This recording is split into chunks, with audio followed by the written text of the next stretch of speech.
আসসালামু আলাইকুম guys, welcome back to my channel. আজকে আমি আপনাদেরকে চিকেন শর্মা তৈরি করে দেখাবো। আপনারা খুবই সহজে আমার এই রেসিপিটি ফলো করে চিকেন শর্মা তৈরি করতে পারবেন। তো চলুন দেখে নেওয়া যাক কীভাবে তৈরি করতে হয়।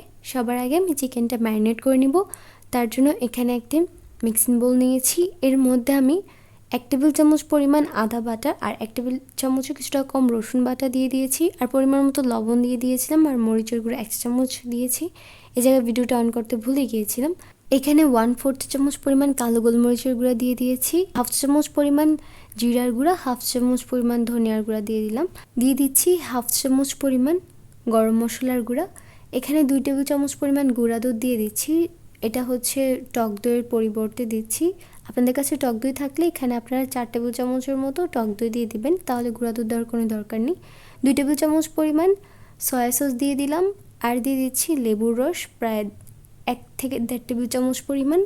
এখন সব মশলা খুব ভালোভাবে একসাথে মিশিয়ে নিচ্ছি। মশলা সব একসাথে খুব ভালো মতো মিশিয়ে নেওয়ার পর আমি এর মধ্যে চিকেন পিসেসগুলো দিয়ে দিব।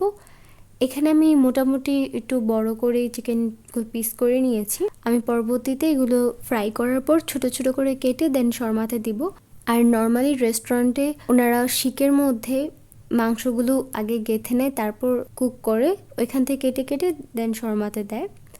যাই হোক, আমি এখন সব মশলার সাথে চিকেন পিসেসগুলো খুব ভালোভাবে ম্যারিনেট করে নিব, যাতে প্রত্যেকটা চিকেন পিসের মধ্যে মশলা খুব ভালো মতো লাগে। সব কিছু খুব ভালোভাবে মিশিয়ে নিয়েছি। এখন আমি এই চিকেনটা 1 ঘন্টার জন্য রেস্টে রেখে দিব। এর ফাঁকে আমরা চিকেন শর্মার জন্য ময়দার ডোটা তৈরি করে নিব।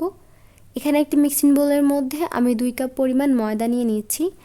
আর এইখানে আটা নেওয়া যাবে না, অবশ্যই ময়দা দিয়ে তৈরি করতে হবে। আর আপনারা যে পরিমাণে শর্মা রুটি তৈরি করতে চান সেই অনুযায়ী ময়দা নিয়ে নেবেন। এখন আমি এর মধ্যে 1/2 চামচ পরিমাণ ইস্ট দিয়ে দিব। 2 কাপ ময়দার জন্য 1/2 চামচ পরিমাণ ইস্ট কিন্তু যথেষ্ট। এর চেয়ে বেশি ইস্ট দিতে যাবেন না, এতে কিন্তু ইস্টের গন্ধ পড়বে যদি বেশি দিয়ে ফেলেন। 2 টেবিল চামচ পরিমাণ চিনি দিয়ে দিলাম, আর 1 চামচ পরিমাণ লবণ দিয়ে দিলাম। দিয়ে প্রথমে সব শুকনো উপকরণ খুব ভালোভাবে মিশিয়ে নিচ্ছি।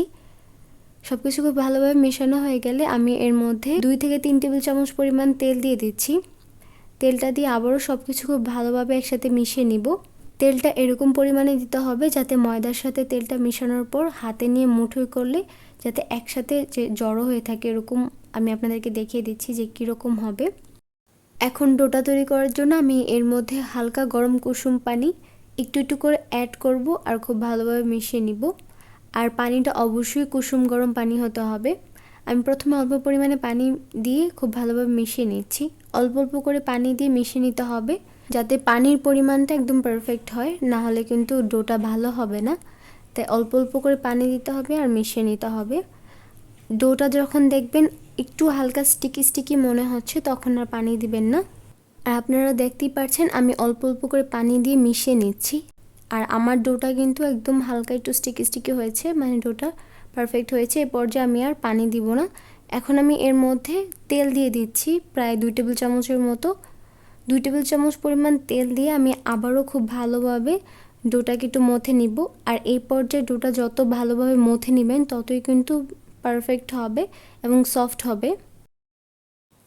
ডোটা খুব ভালোভাবে মথে নেওয়ার পর ডোয়ের উপরে এবং মিক্সিং বোলের চারপাশে একটু তেল ব্রাশ করে এটাকে কভার করে দেবো। উপরের পাশটা কভার করে আমি 4 থেকে 5 ঘন্টার জন্য এটা রেস্টে রেখে দিব, যাতে ডোটা ফুলে ডাবল হয়ে যায়। কমপক্ষে কিন্তু 2 থেকে 3 ঘন্টা এই ডোটা রেস্টে রেখে দিতে হবে। আর চেষ্টা করবেন একটা গরম স্থানে এই ডোটা রেখে দেওয়ার, তাহলে ডোটা তাড়াতাড়ি ফুলে ডাবল হয়ে যাবে। আর যদি ডোটা গরম স্থানে রাখতে না পারেন, তাহলে একটু কুসুম গরম পানির পাত্রের উপরে মিক্সিং বোলটা রেখে দিবেন, তাহলেই হয়ে যাবে। এখন এটা একটা সাইডে রেস্টে রেখে দিচ্ছি। এইখানে 1 ঘন্টা পর চিকেনগুলো ভেজে নেওয়ার জন্য আমি ফ্রাই প্যানের মধ্যে একটু তেল গরম করে নিয়েছিলাম। এখন আমি এর মধ্যে চিকেন পিসগুলো দিয়ে দিচ্ছি। চিকেন পিসেসগুলো দিয়ে দেওয়ার পর আমি চুলা আঁচ মিডিয়ামে করে দেব, এবং প্রথম থেকে শেষ পর্যন্ত কিন্তু চুলা আঁচ মিডিয়ামে রেখে এই চিকেনগুলো ভেজে নিব। আর আমরা যেহেতু চিকেনটা 1 ঘন্টার জন্য ম্যারিনেট করে রেখে দিয়েছিলাম, তো এই পর্যায়ে চিকেনটা অনেকটা নরম হয়ে গেছে, তাই ভাজতেও বেশি সময় লাগবে না।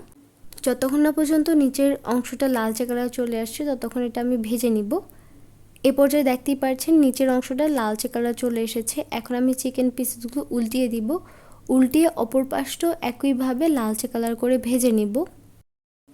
আর এগুলো দুই পাশ উল্টিয়ে পাল্টিয়ে খুব ভালোভাবে লালচে কালার করে ভেজে নিতে হবে। আমি একইভাবে সবগুলো বাকি চিকেন ভেজে নিব। দেখতেই পাচ্ছেন চিকেনের কালারটা কীরকম এসেছে। আমার চিকেনটা রান্না করা হয়ে গেছে। এখন আমি এটা তুলে নিব। প্রায় 5 ঘন্টা পর চলে এলাম, আর দেখতেই পাচ্ছেন এই পর্যায়ে ডোটা কিন্তু ফুলে ডাবল হয়ে গেছে। আমি উপর থেকে প্লাস্টিক র্যাপারটা সরিয়ে নিচ্ছি। এখন এর মধ্যে থেকে সমস্ত বাতাস বের করে নিব, আর খুব ভালোভাবে আবারও ডোটা একটু মথে নিব। এ পর্যায়ে ডোটা আবারও একটু মথে নেবেন, তাহলে ডোটা আর একটু সফট হবে।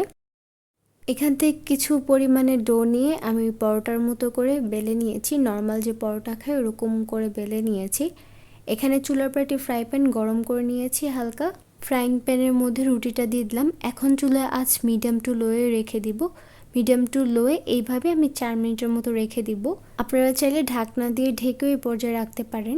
4 মিনিট পর দেখতে পারবেন রুটির ওপরের পাশটা এরকম একটু ফোলা ফোলা ভাব উঠে এসেছে, তখন এটাকে উল্টে দিতে হবে।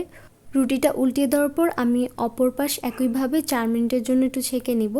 আর চুলা আঁচ বাড়িয়ে কিন্তু রুটিটা ছেঁকতে যাবেন না, তাহলে কিন্তু ক্রিস্পি হয়ে যাবে রুটিটা। তখন কিন্তু রোল করলে বা শর্মার যে রুটিটা সেটা কিন্তু সফট থাকবে না, এটা ক্রিস্পি হয়ে যাবে, শক্ত হয়ে যাবে একটু। দেখতেই পাচ্ছেন আমার রুটিটা হয়ে গেছে। আমি একইভাবে সবগুলো রুটি ছেঁকে নিব এইভাবে। এইখানে শর্মার মধ্যে দেওয়ার জন্য বাঁধাকপি কুচি করে নিয়েছি, আর এর মধ্যে সামান্য একটু লবণ আর কালো গোলমরিচের গুঁড়া দিয়ে একটু মাখিয়ে নিয়েছি। টমেটো কুচি, শসা কুচি এবং ক্যাপসিকাম কুচি নিয়ে নিয়েছি। আর এইখানে আমি কিছুটা মায়োনিজের মধ্যে টমেটো সস মিশিয়ে সসটা তৈরি করে নিয়েছি। আর কিভাবে আপনারা সহজে হোমমেড মায়োনিজ তৈরি করতে পারবেন তার একটা ভিডিও আমার চ্যানেলে আছে, লিঙ্কটা আমি ডিসক্রিপশন বক্সে দিয়ে দিব, আপনারা চাইলে দেখে নিতে পারেন। এখন শর্মাটা রোল করে নিব। তার জন্য এখানে একটি রুটির মধ্যে আমি প্রথমে যে টমেটো সস এবং মায়োনিজ দিয়ে যে সসটা তৈরি করেছিলাম সেটা আমার পছন্দ অনুযায়ী দিয়ে দিচ্ছি। এরপর একে একে আমার পছন্দ অনুযায়ী সব কিছু দিয়ে দিব। আমি এখানে বাঁধাকপি কুচি দিয়েছি, আর আগে থেকে যে চিকেনটা ভেজে রেখেছিলাম সেটা এখন ছোট ছোট করে টুকরো করে কেটে নিয়েছি, সেটা দিয়ে দিলাম। এরপর একে একে টমেটো কুচি, শসা কুচি এবং ক্যাপসিকাম দিয়ে দিলাম। দিয়ে উপরে আবারও একটু সস দিয়ে দিচ্ছি। আপনারা আপনাদের পছন্দ অনুযায়ী বাড়িয়ে বা কমিয়ে ওই জায়গায় সব কিছু দিয়ে নিতে পারেন। সব কিছু দিয়ে নেওয়ার পর আমি এখন এই রুটিটা রোল করে নিব। আর রোল করে নিলেই কিন্তু আমাদের চিকেন শর্মা তৈরি। চেষ্টা করেছি আজকের এই চিকেন শর্মার রেসিপিটি সহজভাবে দেখানোর। আশা করছি ভিডিওটি ভালো লেগেছে। যদি ভিডিওটি ভালো লাগে অবশ্যই ভিডিওতে লাইক, কমেন্ট, শেয়ার করবেন। আর যারা এখনও চ্যানেলটি সাবস্ক্রাইব করেননি অবশ্যই চ্যানেলটি সাবস্ক্রাইব করবেন আরও নতুন নতুন রেসিপির আপডেট পেতে। দেখতেই পাচ্ছেন এরই মধ্যে শর্মাটা রোল করে নিয়েছি। এখন আমি আপনাদেরকে কেটেও দেখিয়ে দিয়েছি যে ভেতরটা দেখতে কীরকম হয়েছে। দেখতেই পাচ্ছেন এটা দেখতে কতটা লোভনীয় হয়েছে। তো আজকে এই পর্যন্তই। আল্লাহ হাফিজ।